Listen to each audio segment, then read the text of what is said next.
সিলেটের সীমান্ত দিয়ে ভারতীয় উগ্রবাদীদের বাংলাদেশে প্রবেশের চেষ্টা।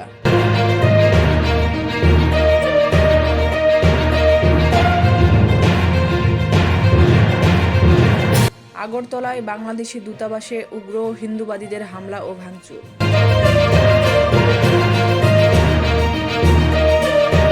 শেরপুরে চাচাতো ভাইয়ের হাতে সেনা সদস্য নিহত।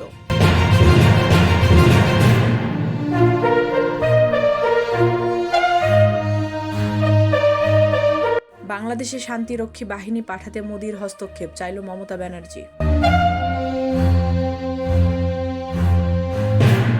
বাংলাদেশ নিয়ে মমতা ব্যানার্জির বক্তব্য সঠিক পদক্ষেপ নয় বলে মন্তব্য করেছেন পররাষ্ট্র উপদেষ্টা মোহাম্মদ তৌফিক হোসেন।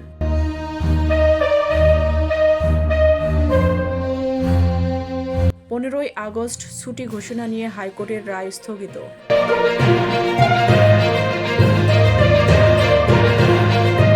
পিলখানা হত্যার তদন্ত কমিশন গঠনের পূর্ণাঙ্গ তথ্য 15ই ডিসেম্বরের মধ্যে হাইকোর্টের দাখিলের নির্দেশ।